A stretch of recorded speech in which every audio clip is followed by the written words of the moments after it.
오늘은 부활절 전이죠. 직전이죠. 그래서 마침 히브리서 10장 말씀을 또 함께 나누면서 얘기할 텐데, 어쩌면 오늘 얘기는 그동안 제가 했던 얘기에 반복이 막 들어갑니다. 사례도 반복이 들어가고, 저 했던 얘기인데 중요하기 때문에 다시 한다는 말씀을 드리고 함께 나눠봤으면 좋겠습니다. 오늘 제목은 이제 그림자를 붙들지 말라, 그림자를 붙들지 말라 이렇게 얘기하고 있습니다. 만약에 누가 이제 소개팅을 시켜준다고 해요. 그럼 설렐 거 아니에요, 소개팅. 그 사람 사진 좀 보자. 내가 사진 있나? 뒷모습만 있는데 이거 괜찮겠냐? 아니, 먼발치 있는 그림자만 찍었어. 그래서 진짜 그 사람의 카톡 프로필을 이렇게 보니까 뒷모습만 있는 거예요. 그러면 우리 어떻게 해야 돼, 이거? 판독 불가죠, 판독 불가. 이게 도대체 어떤 사람인지 만나볼 수도 없는 거지. 그 사람의 그림자랑 흔적만 보고 그 사람을 판단하는 거는 쉽지 않습니다. 제 그림자만 보시면 제가 이병헌인지 아닌지 구분이 되세요? 구분이 돼요? 구분이 되는군요. 너무 튀는군요. 그림자만 보고.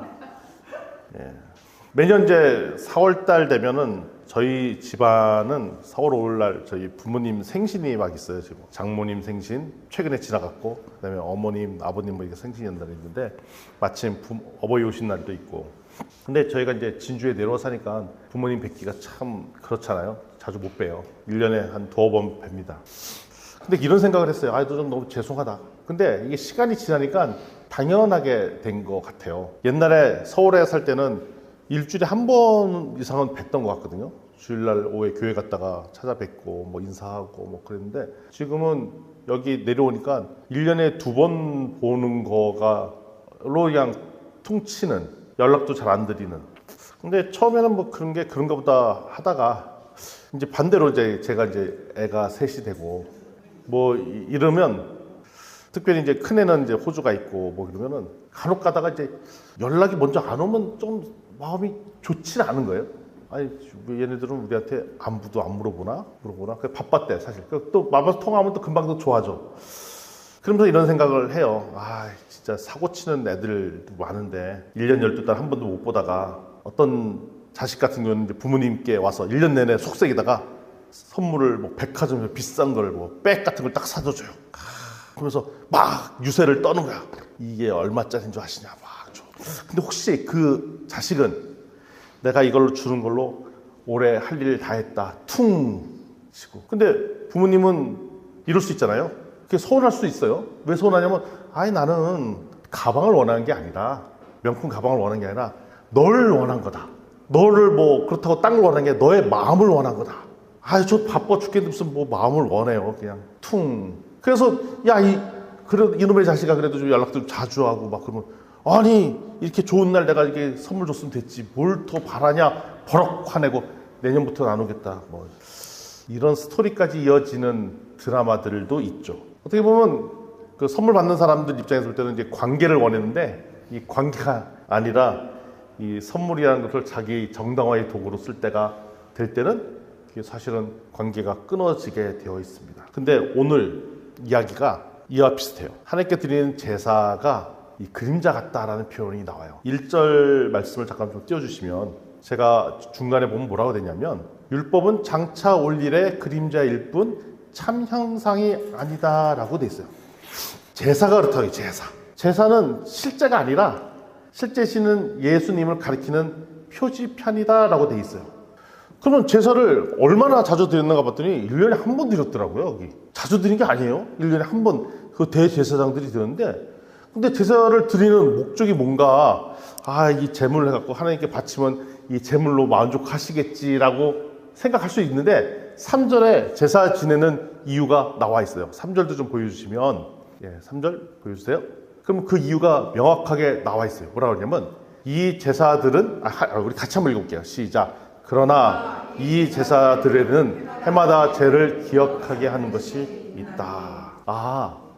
제사를 지낼 때 죄를 기억하게 한다라고 표현되어 있더라고요. 그러면 제사를 어떻게 지내는가 곰곰이 따져보니까, 구약의 제사, 레위 이런 거 보면은 되게 무서워요. 잔인해요. 뭐 동물의 배를 가르고 불로 태우고 막 그래. 무슨 공포 영화 보는 듯한 장면들이 막 나와요. 왜 이렇게 잔인하지? 라고 생각할 수 있는데 히브리서 10장 3절에 보니까 그렇게 표현되어 있는 거예요. 뭐라고 되어 있냐면 해마다 죄를 기억나게 하려고. 그 얘기는 뭐냐면 우리가 잊어먹는다는 거야.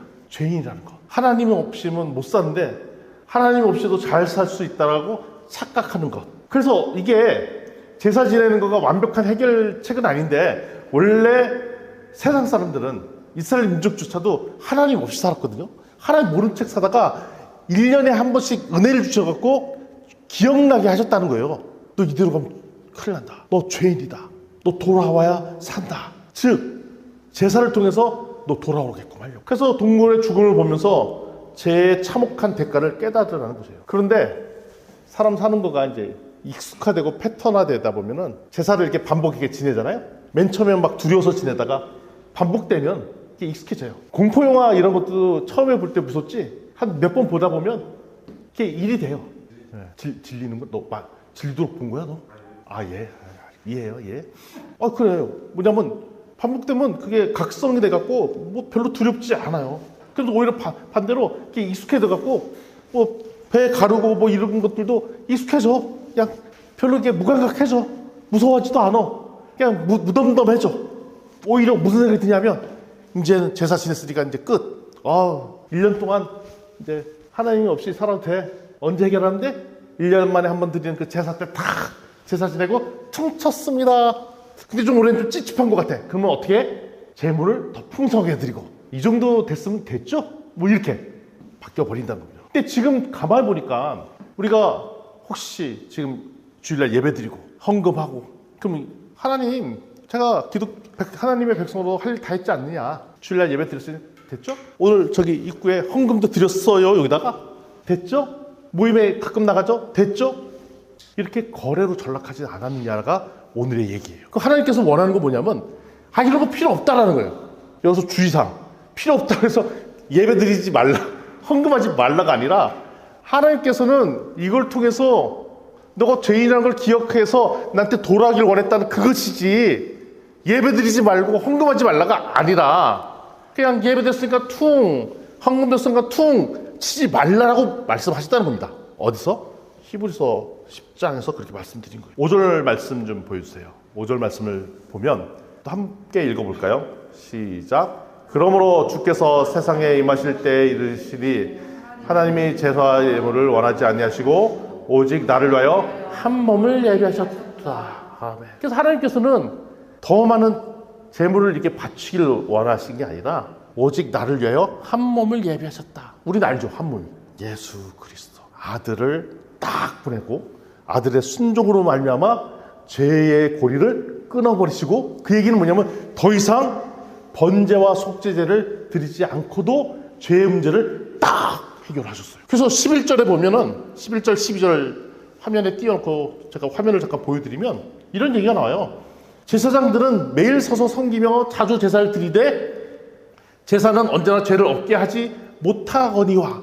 그러니까 서서 매일매일 해야 되니까 바빠. 끝나지 않았어. 그렇지만 죄를 없앤 건 아니야.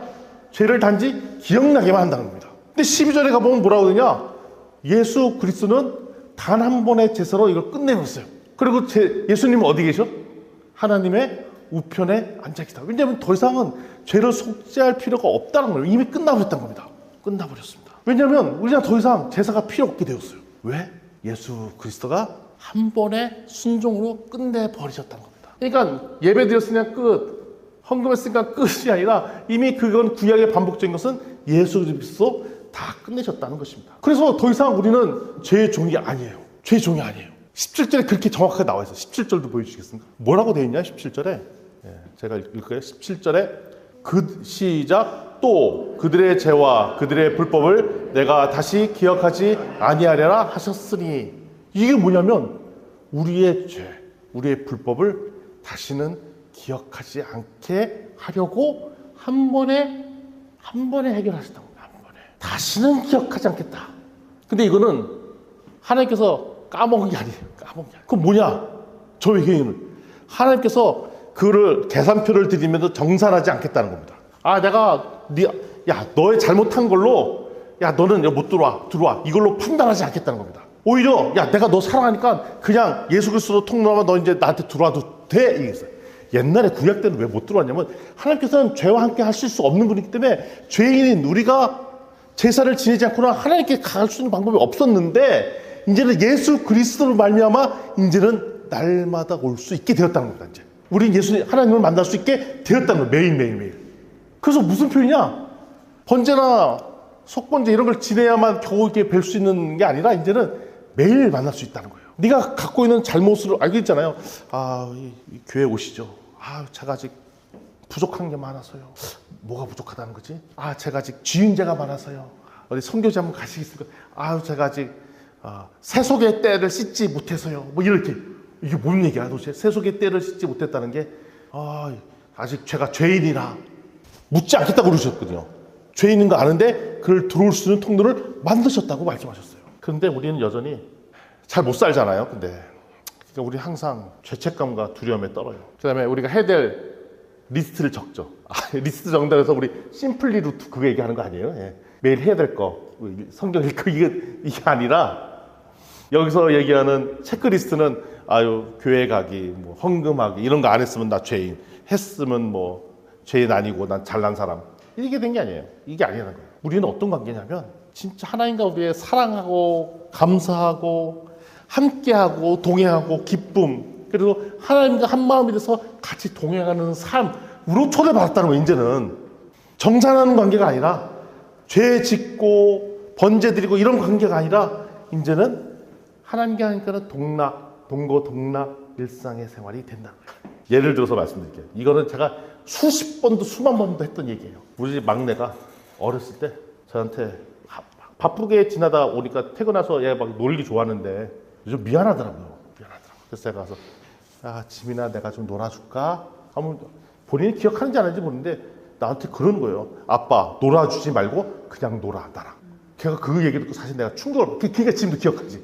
그러니까 왜 놀아주지 말고 놀아라고 얘기했냐면 아빠는 놀고 싶은 마음이 없는데 억지로 나 때문에 놀아주는 거 싫어. 아빠가 즐거워서 그냥 나랑 놀았으면 좋겠어. 난 이 표현이더라고요. 본인 기억하나 몰라. 근데 솔직한 표현은 전 놀기 싫었어요. 뭐가 재밌겠어요. 애들 장난감 노는 거 컸잖아요. 그거 좋아할 나이가 아니야. 근데 알지 얘가 억지로 놀아준다고. 그리고 빨리 대충 끝내고 자 내가 한 30분 놀았으니까 이제 기쁨에 이제 헤어지는 거 아니지. 이제 각자 좀 쉬는 대로 가길 원하는데 사실은 그거 말고 저는 딴 거 하고 싶은 거죠. 근데 또 사회적 책임은 집안에서 아빠가 그러면 안 되잖아. 또 이렇게 놀아주고 또 주말에 한 번쯤은 어떻게 좀 어디 데리고 나가주고. 그럼 거기 가고 싶겠냐고.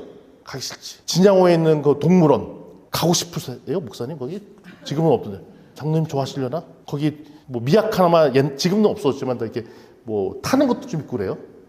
배사모님 그거 좋아하세요? 타는 거 이렇게. 배사모님 좋아하시는구나.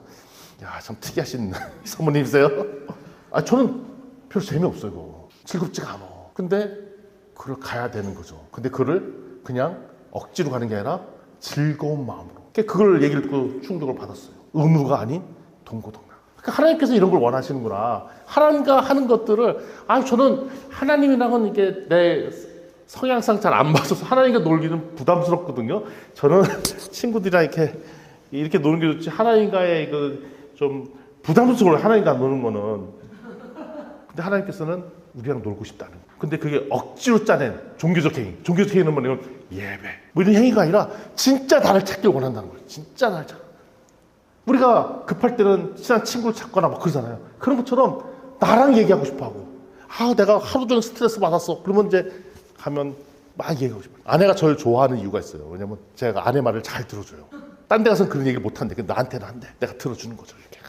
하나님이 그런 걸 원하는구나. 나랑 상담하고 상의하고 이야기하고 이게 동고동락 원하시는구나 라는 걸 알게 됐어요. 요 사례도 사실은 수십 번 수만 번 얘기했던 이야기예요. 제가 이건 아실 거예요. 우리 메로나 사건. 아시죠? 메로나 사건. 다시 말씀드리면 이거예요. 우리 딸 지수가 임신했을 때 제가 직장 다닐 때죠. 아내가 메론이 먹고 싶다는 거예요. 메론. 임신하고 나서. 근데 메론이 지금은 좀 근처인데 당시만 해도 제가 직장 생활할 때 비싸더라고요. 마트 갔는데 꽤 비싸. 근데 내가 보기에는 메론이 그렇게 맛있어 보이지 않는 거예요. 느낌에는. 난 메론보다 메로나가 더 맛있어 보이는 거예요. 메로나가. 그래서 메론이 아니라 메로나를 사다 줬어. 그리고 얘기했어. 메론이 좀 비싸갖고 사실 이게 뭐 참외나 그 맛이 그 맛인데 난 왜 이렇게 비싼지 모르겠어? 이거보다 더 맛있는 메로나 하다가 엄청 혼났어요. 이 사람이 말이야. 분위기 파악 못하고 그냥 이걸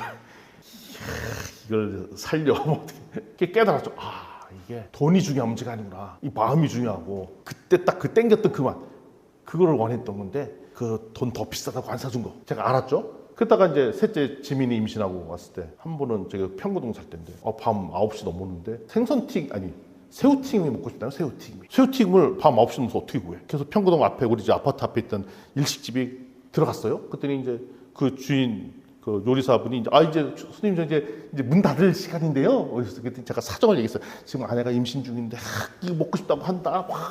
그러니까 그때 그 양반이 센스가 있으셨던 분이에요. 그래요? 그러면 해드려야죠. 그러니 막 거기서 그냥 문 닫으려고 했던 문을 안 닫고 새우튀김을 해갖고 주는 거예요. 이 사람 당한 게 있는 거지. 아는 거지. 나의 마음을 알고.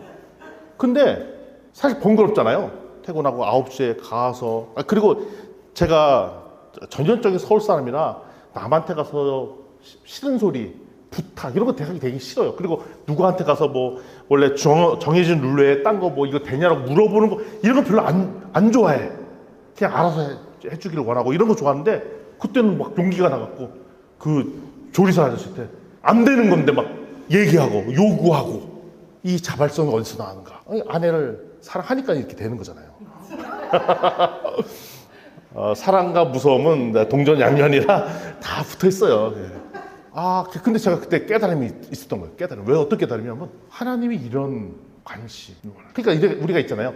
사역을 한다라고 하면 되게 부담스러워요. 내가 뭔가 일을 해야 되는구나. 라는 부담감이 있어요. 근데 하나님께서 원하는 것은 사역이라는 단어가 아니라 나랑 동고동락 하는 거예요.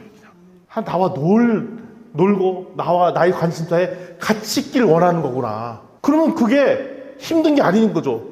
내가 좋아하는 사람, 좋아하는 분을 위해서도 막 열심히 공을 들이는데 나를 사랑하시는 분과 함께 있어서 그때 하는 활동들이 그게 왜 일이겠느냐라는 생각이 들었어요. 그리고 그 시간이 지나갔고 2009년도 10년도에 저희가 인도에 1년간 단기 선교를 갔지 않았습니까? 그때도 이 얘기도 또 수십만 번 했던 얘기예요. 이웃집, 윗집 생일잔치라고 초대를 받았는데 저는 어디 남의 집 가서 이렇게 오랫동안 앉아있는 거 이런 거 별로 안 좋아해요. 힘들어. 그리고 같이 노는 거 별로 힘들어요. 저는 그냥 가만히 집에 있는 것만 좋은데 성교집 가니까 또 초대하니까 가서 해야 되잖아요. 근데 이 양반들은 그냥 노는 게 아니라 춤추고 노네. 내가 제일 싫어하는 춤추고 노는 거. 이거 너무 싫은 거야. 제일 하기 싫은 거. 그런 거. 그런데 이 불이 딱 나 못 맞추는 우리 딸은 셋이나 뒀는데 이것들이 좀 나가서 알아서 좀 춤도 추고 놀면 얼마나 좋아. 그러면 우리는 가만히 이렇게 즐기면서 애들이 놀기 좋아하네요 하는데 이 애들이 가서 춤도 안 추고 안 노네. 분위기는 점점 나빠지는 것 같은데 어떡하지? 그랬더니 갑자기 아내가 나가서 춤을 추는 거야. 춤 이름도 알죠? 엉거주춤. 교회에서 이게 단체로 하는 춤 있잖아요. 율동. 춤이 아니야 그는. 뭐야? 율동. 열심히. 근데 제가 그걸 보는데 마음이 짠한 거예요. 내가 알거든. 나보다 더 싫어하는 걸. 근데 그걸 추고 있어. 저 양반 저거 좋아하지도 않는 걸 그냥 이웃과의 그 분위기 때문에 저렇게 억지로 추는구나. 참 애쓴다. 욕 온다. 하기 싫은 걸 이렇게 억지로 춤을 추고 있으니 얼마나 역분가. 근데 생각해봤어요. 왜 우리가 내가 하기도 내 취향과 안 맞는 걸 해야 되지? 내가 하기 싫으면 안 해도 되는 건데? 왜 나와는 맞지 않는 사람과 또 어울려야 되죠? 교회에서도 나랑 성향이 아니신 분들이 계시잖아요. 내 성질을 모르는 저분과 대화할 사람이 아닌데 만나서 얘기하고 대화해야 되잖아요. 생각해봤어요. 왜 그럴까? 하나님께서 원하시기 때문에. 하나님께서 그 백성을 사랑하기 때문에. 그래서 하나님께서 이 백성과 저 백성이 같이 사이좋게 지내기를 바라기 때문에. 만약에 우리가 부모님이 임종을 얼마 안 놔두고 계실 때 찾아갔더니 뭐 이런 얘기를 하시는 거예요. 이건 지어낸 얘기입니다. 내가 그때 못 만났던 그 사람을 좀 내가 죽기 전에 한번 보고 싶다. 그러면 제가 그 얘기 들었으면 어떻게 해야 돼요? 찾아가서라도 한 번만 와주세요라고 해야 돼. 근데 그 사람이 내가 싫어하는 사람이야. 다시는 안 보겠다는 사람이야. 근데 부모님 그런 말씀을 하셨으면 내 자존심을 꺾고라도 그분 데리고 와서 얘기를 할 수 있는 거잖아요. 하나님께서 그런 마음이시겠구나. 나는 저 사람이랑 같이 대화하기 싫은데 하나님은 나와는 다르게 저 사람도 지금 사랑하시고 계시구나. 그 사람과 나랑 잘 지내길 원하시는구나. 그렇기 때문에 우리가 자꾸 그 사람을 보여주시는구나. 그래서 우리가 관계를 맺는다는 것이 나의 편안함을 넘어서 하나님께서 사랑하는 사람들의 경계를 확장시키길 원하겠다는 생각이 들었어요. 그래서 어떻게 보면 내 취향과 내 성향과를 뛰어넘는 순종이 필요한 거예요. 지금 사실 전 세계가 난리죠. 난리예요. 기름값이 올라갔다 갔다. 우리나라는 기름 보유량이 한 6개월치는 있대요. 좀 난데 엊그저께 저희 큰딸과 통화하다 보니까 거기 호주는 기름 보유량이 2달치밖에 안 남았대요. 그래갖고 어떤 일이냐면 문 닫은 주유소가 꽤 있더래. 야, 그 정도야? 우리는 그렇지, 그 정도는 아니잖아. 근데 호주는 그렇다는 거예요. 그래갖고 아빠 여기 지금 초긴장 상태야. 그래서 주유소 중에 문 닫은 주유소가 몇 개 있고 요즘 마트에 사재기 하는 사람들이 나타나기 생각했어. 사재기는 우리나라 사람만 하는 거 아니었나? 호주 사람들 중에 미리 사재기 하는 사람들이 있더래요. 앞으로 무슨 일이 날지 모른다라는 거. 근데 지금 보면 전 세계가 난리인데 아직까지는 대한민국은 되게 평화로운 동네인 것처럼 보이잖아요. 그 솔직한 마음으로는 지금 뭐 이란, 뭐 이스라엘, 뭐 우크라이나 뭐 이런 데 좀 난리지만 우리는 좀 살기 어려움 없고 조금 뭐 물가는 오르고 있지만 그래도 버틸만 하고 남의 일처럼 느껴지고 그러면서 우리 다행이네 하고 여전히 유유낙낙 즐기죠. 근데 또 곰곰이 생각하면 이런 생각이 드는 거예요. 내 가족, 우리 공동체, 우리 지역마을 사람만 무사하면 되는 건가? 나랑 동고동락하길 원하는 하나님은 이거에 대해서 어떻게 생각하시는 거지? 하나님께서는 이 수많은 우리 지구상의 사람들이 고통받고 이런 거에 대해서 가슴 아파하고 계신 거 아닌가? 그런데 나는 그 하나님을 마음에 읽기는커녕 여전히 내 문제만 들고 와서 우리 집 애들이 말을 안 들어요. 학교에서 누구랑 이렇게 좀 그런 사람들이 생겼어요. 순간적으로 그 얘기를 들을 생각이 타니까 하나님께서는 그거는 그래 너 입장에서 문제는 맞는데 그게 내가 보는 문제로 안 보인다. 또는 나의 아파하는 그 마음을 왜 못 읽니? 이 세상에 얼마나 수많은 사람들이 고통받고 있는 이 마음을 왜 못 읽니? 라고 생각하진 않으실까? 라는 생각이 들더라고요. 하나님께서는 지금도 끊임없이 이 세상을 바라보며 아파하십니다. 왜냐하면 하나님께서는 우리와 동고동락하길 원하시고 결국 그분이 우시는 것이 우리도 따라 울기를 원하시는 거죠. 그래서 우리를 부르시는 거예요. 나랑 같이 일들 하자. 예수 그리스도 보내서 너의 죄를 한 번에 해결했고 이제는 너의 문제가 아니라 나와 함께 이 아파하는 모습들을 같이 풀어보자. 그래서 우리를 부르셨는데 여전히 나는 나의 문제, 나의 어려움, 나의 고통 여기만 매여 있는 것이 아닌가 하는 생각들이 들었어요. 그래서 어떻게 보면은 하나님 나라의 비전, 하나님 나라의 꿈, 하나님의 계획 왜냐면 나랑 같이 지내시는 분의 관심사에 우리도 관심을 드려야 되잖아요. 부모님 오랜만에 만났는데 부모님의 관심사에 자식이 관심을 보여주는 게 진짜 사랑이잖아요.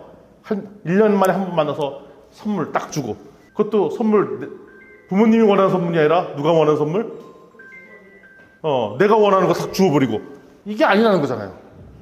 진짜 부모님이 원하는 것은 나의 선물이 아니라 우리와 함께 하는 거고 내 마음을 읽어주는 거를 원하실 텐데 이런 생각들이 막 드는 거죠. 그래서 우리가 지금 선교 뭐 이런 얘기를 하면은 우리랑 너무 동떨어진 얘기가 아니라 하나님의 관심사이기 때문에 하나님이 마음이 거기 나의 문제 넘어서 우리 가족의 문제, 지역사회 특별히 우리 작은 교회지만 우리 교회가 파송한 선교제 선교사님들 그리고 지금 전 세계가 난리인데 이때 하나님께서 어떤 마음을 갖길 원하시는지 이런 마음을 풀 때 하나님께서는 그림자가 아닌 참현상을 바라보게 되는 것. 우리는 그림자만 바라볼 뿐인데 그림자가 아니라 예수 그리스도를 통한 참형상을 바라보고 하나님의 마음을 읽고 하나님을 향해 나아가게 되는 일. 그런데 우리가 너무 죄의 문제만 반복되는 행사, 반복되는 일들에만 초점 맞출 때는 이런 하나님의 모습을 바라보지 못한 겁니다. 오늘 부활절을 이제 맞이해요. 오늘 또 성찬식 있잖아요.